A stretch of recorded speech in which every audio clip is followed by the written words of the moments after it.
I guess while I'm talking with all of you, apparently I'm talking to a whole bunch of people to my right as well who aren't able to sit with the cool guys and cool gals in the main room. But I'm excited to be here. So many familiar... Women, not gals.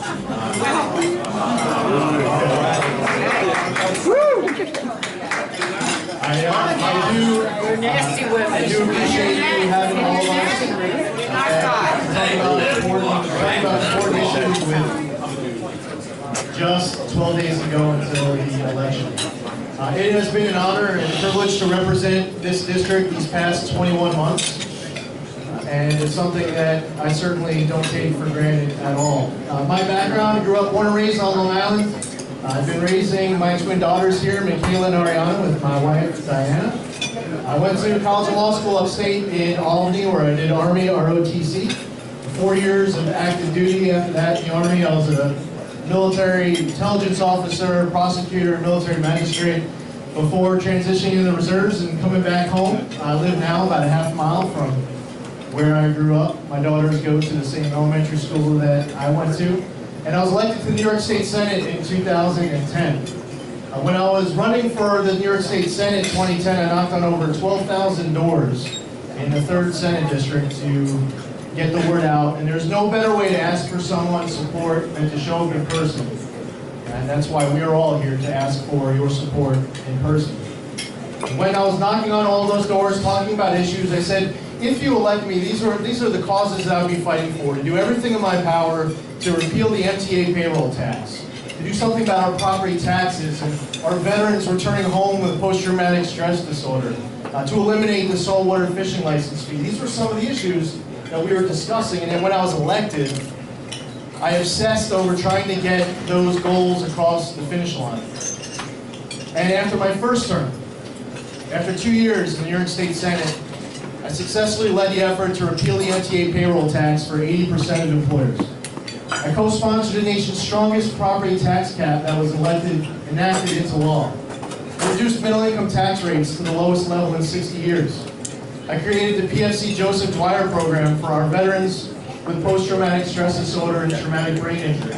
Started in 4 counties, Suffolk included, leading the way, and it's a model that is now in over a dozen counties throughout New York State.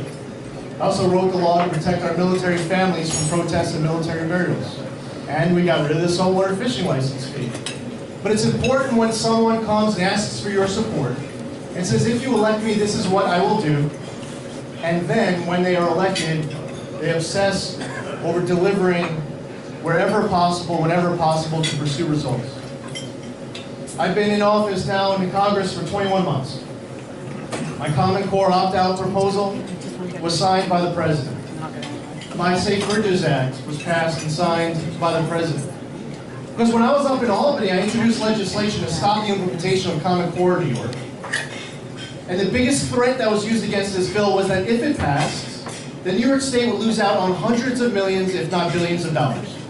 This was the threat from the Federal Department of Education.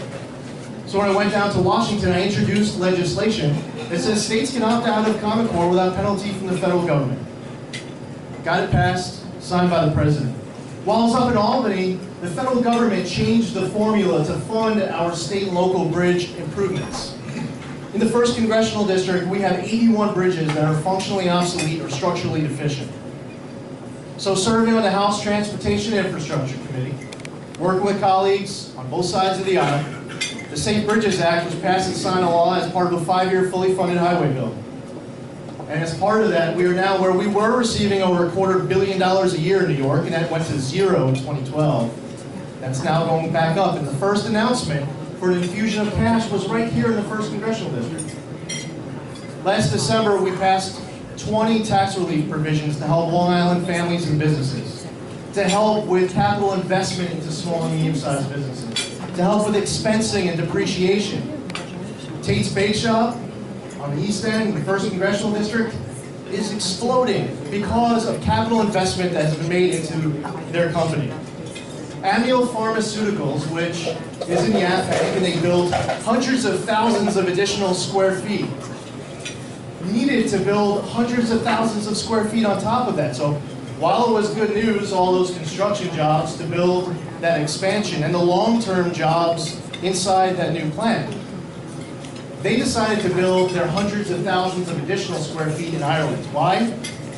Because they calculated their effective tax rate locally, and they calculated it to be in the low 50s. And they calculated their effective tax rate if they built a plant in Ireland, and it was in the teens. They're Indian.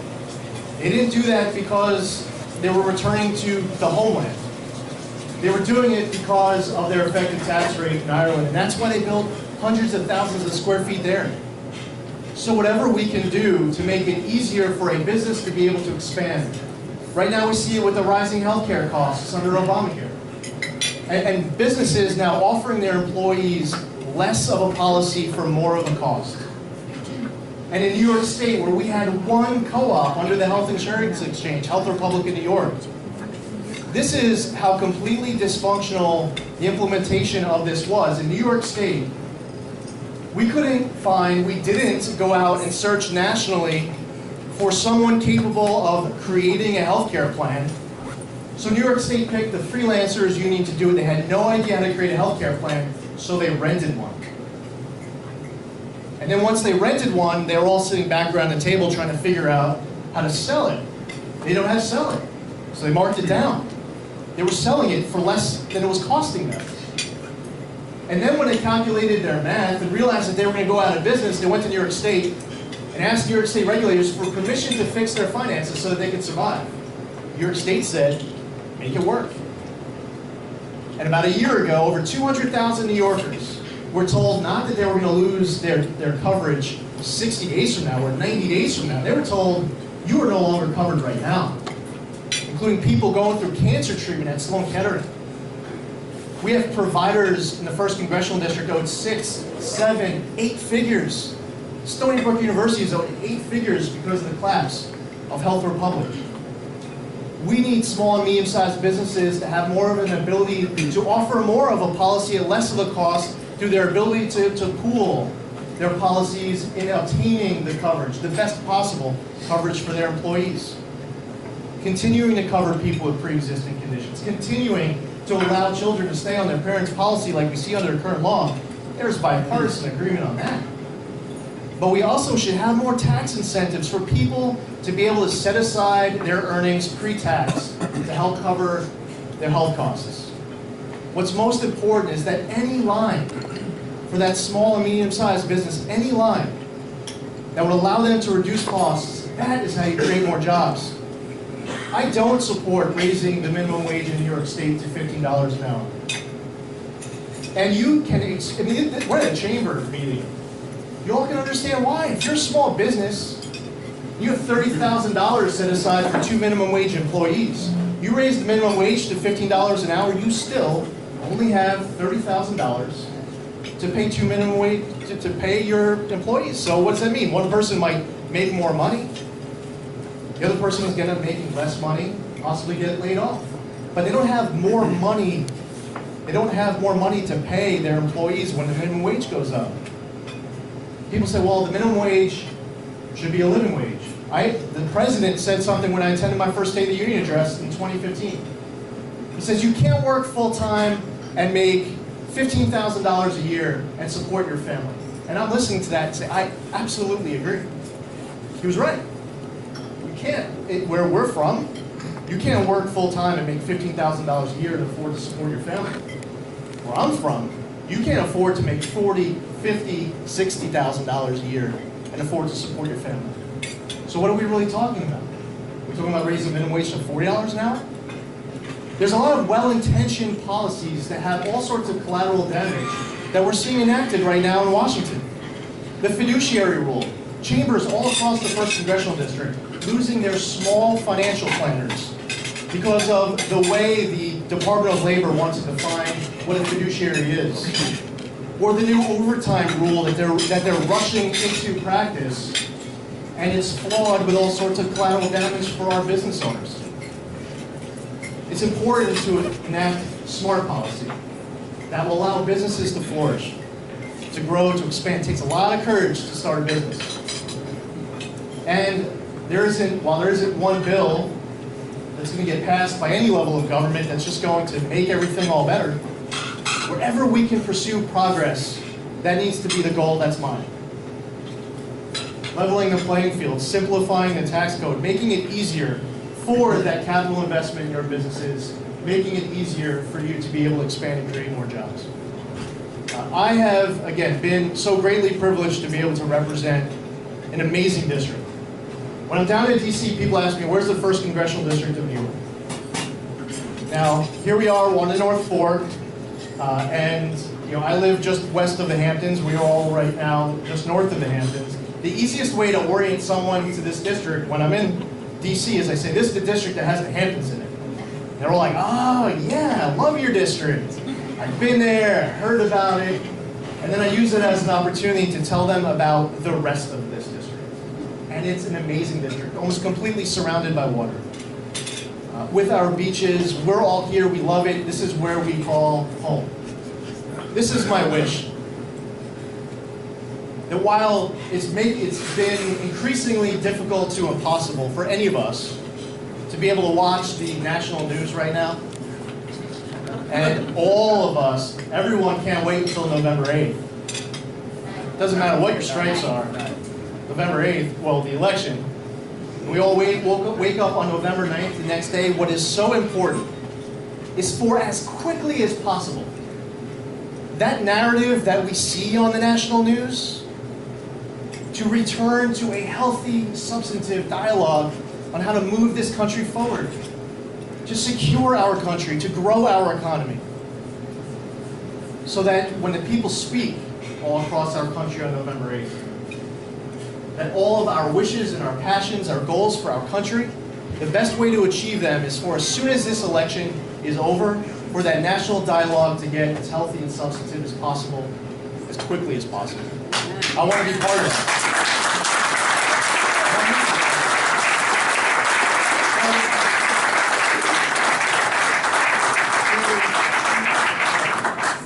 All of the people who are in the other room, unable to join the cool women and cool men over here in our section, and for everyone who is here in this room, I humbly ask for your continued support on Tuesday, November 8th.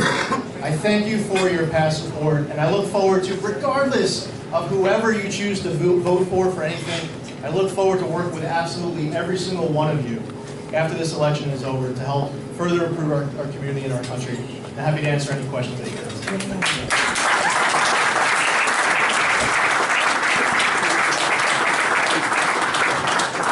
I appreciate you being here tonight, and I know you're... Can't hear you. I appreciate you being here tonight, and I know you're committed to our district. My problem with is somewhere there has to be country over party. I have a problem with Donald Trump from McCain, the Cons, the disabled man, and he really has no substance. Why can't you say, I will not support him, I will support, and there's a letter from me in the Suffolk Times today on why you should go for whatever party you believe in and not the people at the head of the party. Why have not more people in your position say, I cannot support him, I walk away? Yeah, no, I appreciate the question and the sentiment. I do support Trump over Hillary, and I have my reasons for it related to...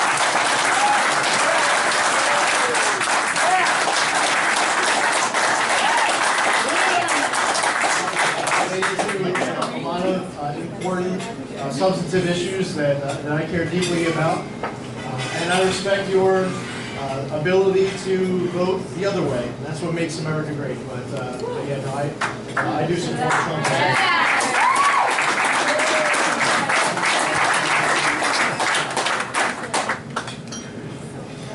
Representative Zeldin, the U.S. Chamber of Commerce is one of the strongest voices in Washington in support of President Obama's initiatives on Cuba.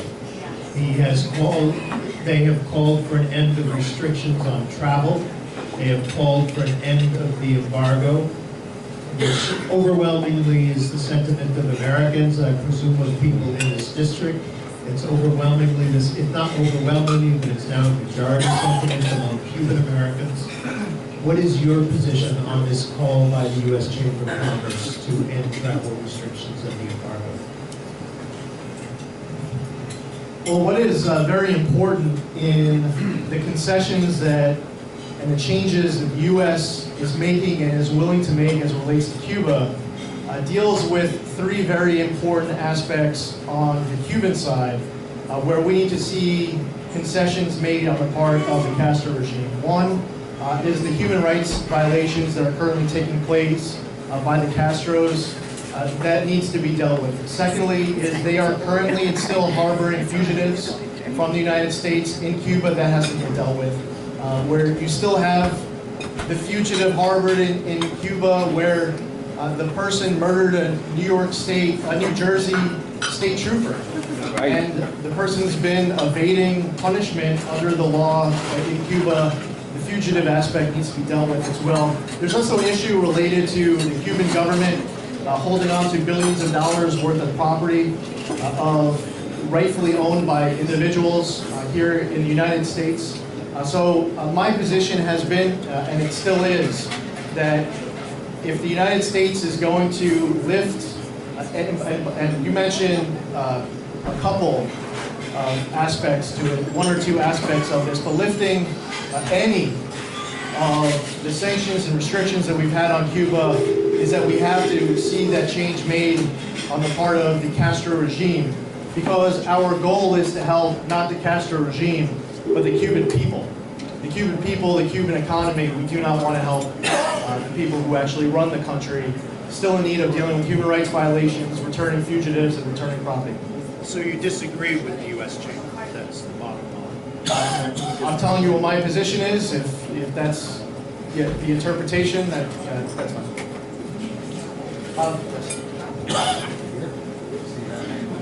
From the Democratic Club table.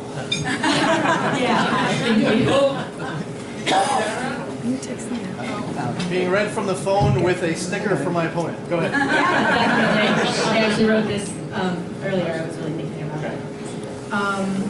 On June 11th of this year, 49 young LGBT Americans lost their lives to a senseless act of gun violence in Orlando.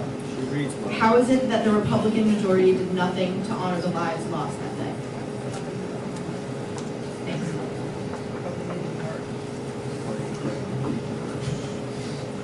Well, in many respects, to honor lives that are lost, first off, what was deeply unfortunate about that attack and other attacks that have taken place is that when the Department of Justice released the 911 transcript of the shooter, they scrubbed the 911 transcript of all references to pledging allegiance to ISIS, shouting Allahu Akbar, pledging allegiance to al-Baghdadi. We have an issue not just with the Orlando shooting, but with San Bernardino, with Boston. We saw it last month with the New York City bomber, of homegrown terrorism, of ISIS sympathizers, people who in the name of ISIS and al-Baghdadi are carrying out attacks here at home. We need to defeat radical Islamic extremism. In order to defeat it, we have to be willing to identify it, and we have to eliminate it not just here, but also abroad. So that's really important, that we don't forget that end of it. Secondly is, there was an added element as it relates to the Orlando attack, because they picked, it was a nightclub where you were targeting people who, based off of sexual orientation, there was an element of hatred added on top of the Islamic extremist element of it as well. I took some heat because after that shooting, there was a vote where I broke with my own party, because here in New York State we have a law that you can't hire or fire someone based solely on their sexual orientation. And we just know this to be the way in New York State. It's the law. The federal government, we had a vote on that proposal, and I broke with my party and I voted for that proposal. And I took some heat for it. But it's something that I unapologetically have that position, I wouldn't say that there's I wouldn't call it a coincidence or not as far as the timing of it.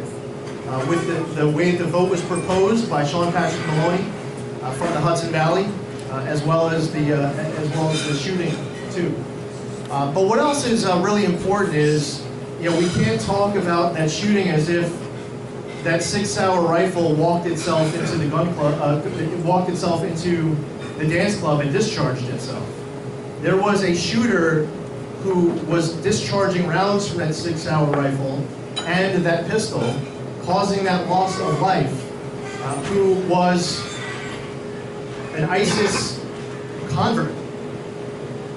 So providing all the support we possibly can for our first responders, our law enforcement, so that they can do the job to the best of their ability. Intelligence gathering between not just different levels of government here at home, but abroad as well. So that we have every capability in our power to be able to crack down on threats that exist here. It was our system working when, after that Chelsea bomber, within 36 hours we were able to apprehend that suspect. It's our system working when 2 Queens women were detained in their apartment in Queens with propane tanks with every intention to detonate pressure cooker bombs. And it was our law enforcement and our intelligence capabilities that worked. Listen, I've taken strong exception with this movement to take a knee and protest our national anthem. I see a service member with no legs stand in their wheelchair to salute the flag at the same exact game where someone who is paid a ton of money is protesting our national anthem.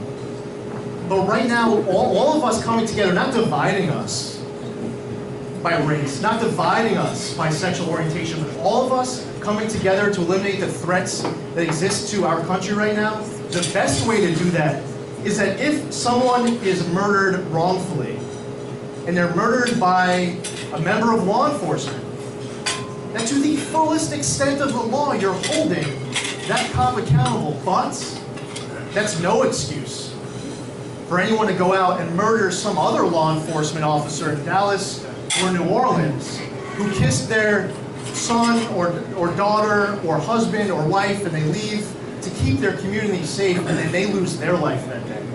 So there's a whole lot that goes into this effort to keep our country safe, secure, and free.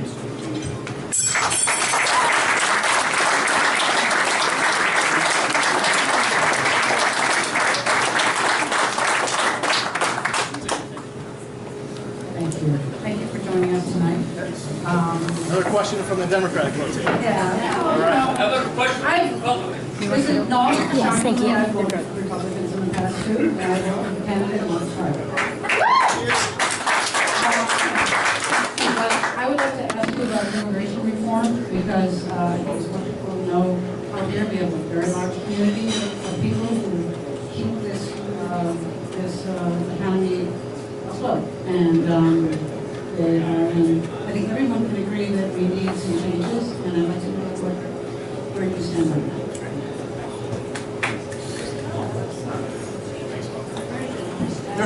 There's a few different aspects to this question, but related to immigration.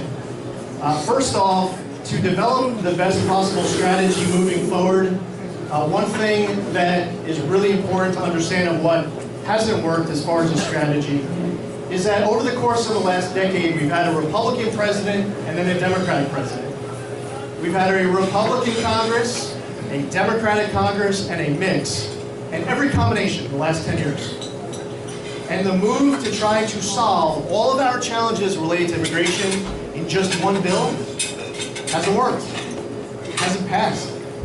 Votes aren't there. There is.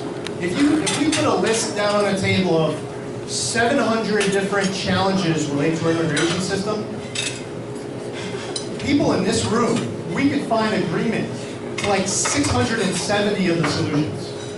In this room, which has liberal Democrats to conservative Republicans. Where there is right now, Mike McCall is the chairman of the House Homeland Security Committee. His committee their committee is developing border security legislation. If there's any way to improve it, even better. But on the border security front, that's very important.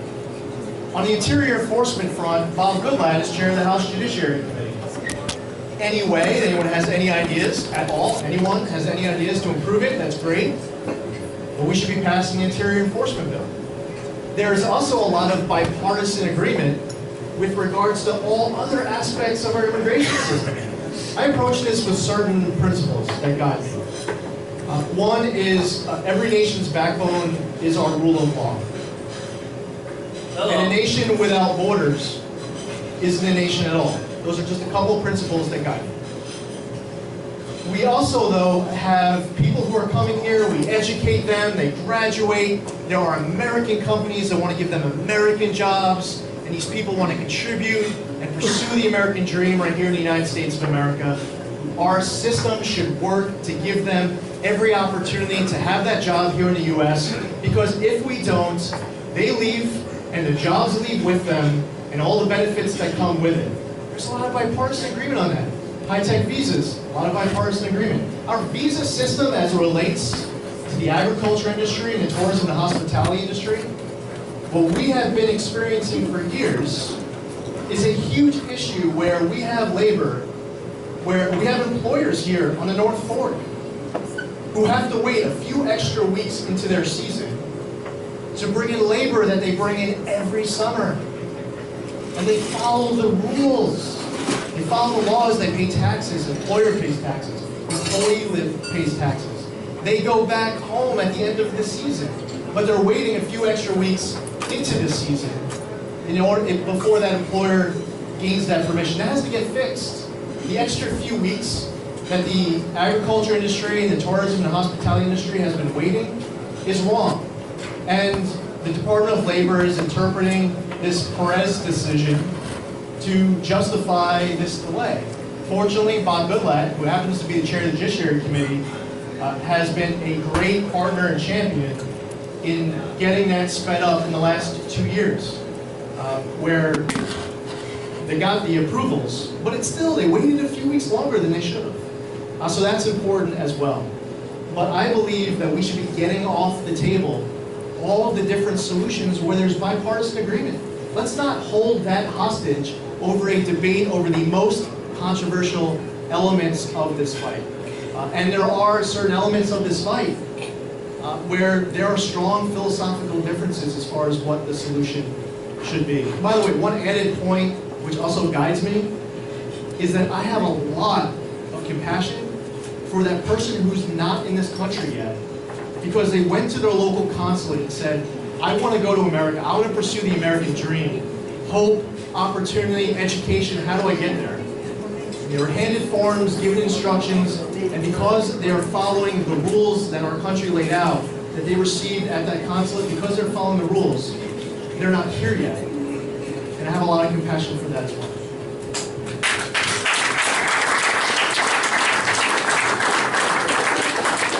We'll have one from the Republican side of it.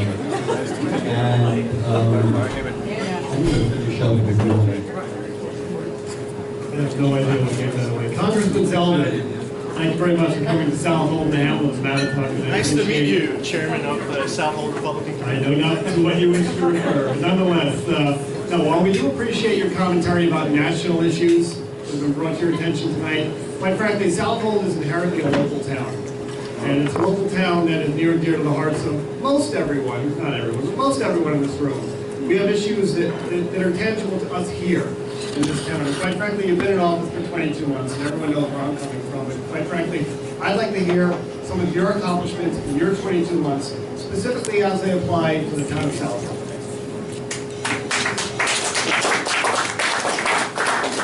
Thank you. And there are a few that come to mind very quickly. One is killing the Cross-Sound ferry proposal in two different places. One was in Nimtech, and one was with the Department of Transportation's Merit Program, where there was a proposal to upgrade the Cross-Sound ferry so that they can divert I-95 truck traffic from Connecticut to our rural roads here on the North Fork. Ridiculous.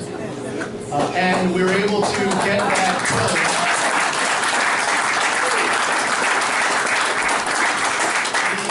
The NIMTech part of it was multifaceted, different levels of government all working together. The US DOT part, I was working on and took the lead in, and very happy that that got done. The other thing that was killed are proposals for heavier, longer trucks. There have been multiple votes over the course of the last 21 months to have double the size of the trucks that are traveling on our roads.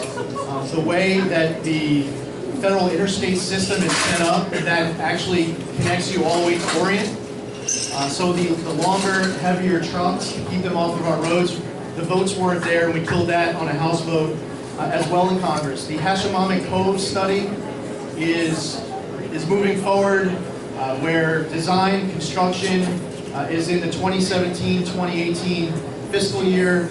So we just came off the public comment period on the Hashemamic Cove study.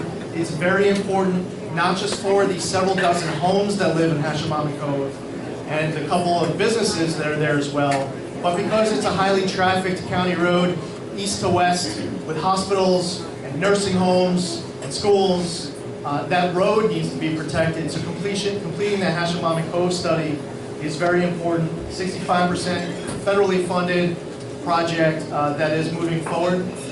Plum Island, which I got 2 proposals passed. Remember 2005?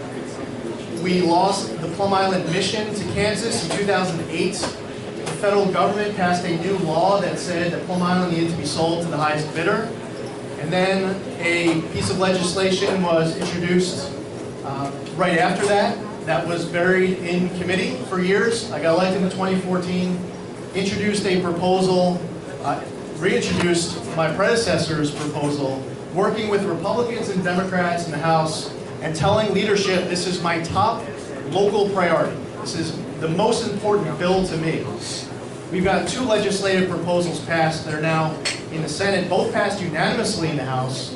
And as far as H.R. 1887, the legislative proposal that stops the sale for 24 months, basically the entire 115th Congress, to figure out exactly what should be done with Plum Island when reversing the law. What I support is to continue to use the research infrastructure for a research mission, keep undeveloped the other 90% of Plum Island that's currently undeveloped, and to create some amount of public access. I believe that in the alternative for selling it to the highest bidder, that's a better use. I visited Plum Island. It's a treasure. You feel like you were thousands of miles away from home when you visit it. The military history, the seals on rocks, the water hitting the berms on the beach. It's just it's a really special place. The wildlife, the plant life, it needs to be protected. And now we're in a position where 2 legislative proposals are in the Senate. I worked with one of my legislative proposals added to the Interior Appropriations Bill. They're negotiating what's called a minibus to pass in November, December. And Andrew Crenshaw is a congressman in the House, Senators Boozman and Coons in the Senate, to try to get this language included in the minibus to protect Plum Island. But we're also working on getting, I've spoken to Senator Ron Johnson, the chair of the Homeland Security Committee, Senators Blumenthal, Murphy, Schumer, to try to get the other proposal passed as well. So those are a few that come to mind. But South Hall is a special place. You all put party stripes, ideological stripes aside. You love your town, and thanks to Ken Laval, who is no longer here at this moment to hear it. So much of the 1st Congressional District in the East End has been preserved, and is this last bastion of what Long Island used to look like before it got so developed. And when you travel the North Fork, this is the last of it. The other thing too was getting passed last December. I mentioned the 20 tax relief provisions. One of them was making permanent the conservation easement tax credit. If you own a farm, it allows you to place an easement on your farm, which reduces your tax assessment and also makes it easier for your farm to pass from one generation to the next. This was the top priority for the Peconic Land Trust and for a lot of people who are strongly pro-conservation all throughout our country, but it helps conserve land here on the North Fork, really the entire East End, the conservation easement tax credit. So that's a fifth one that comes to mind.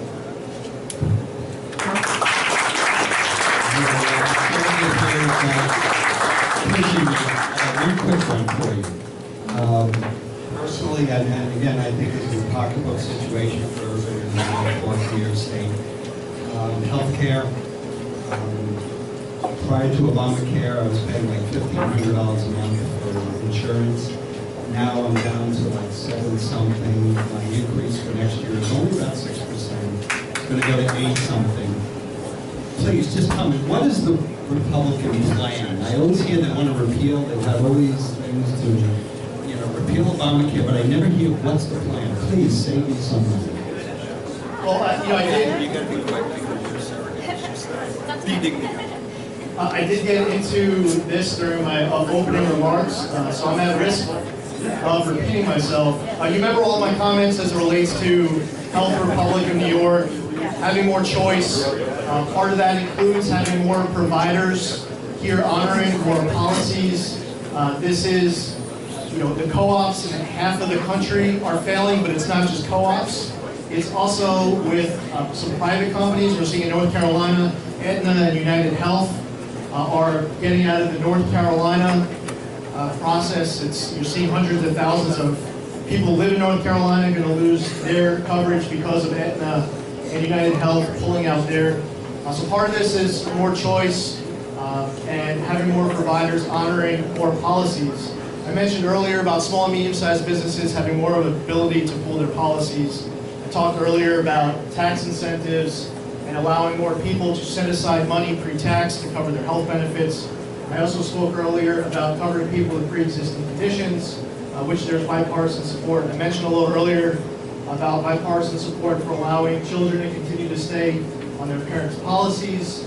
So Obamacare is going to, whether you are its biggest fan or its biggest opponent, Obamacare is going to collapse in 2017. So when people speak on November 8th all across this entire country, what is so incredibly important is that this dialogue that is taking place in districts all throughout America is that you have to, liberals and conservatives, Republicans and Democrats, have to work together because it's going to collapse. A lot of people are going to be hurting as a result of it.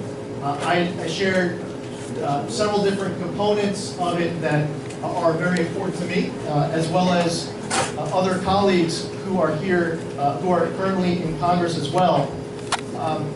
Obamacare is a signature, with all due respect, it is a signature legacy item for the president.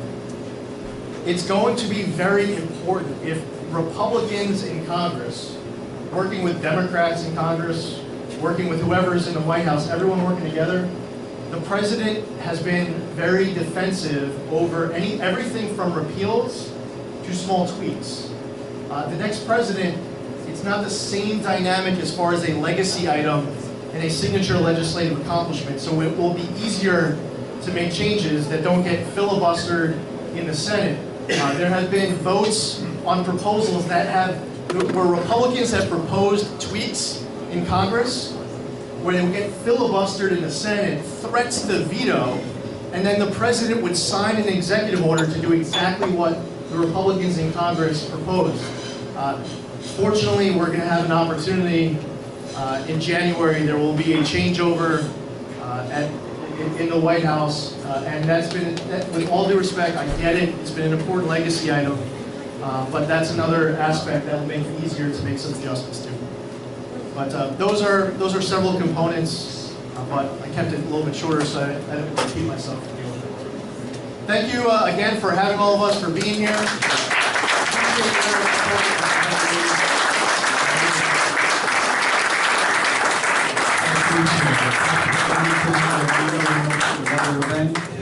Thank you.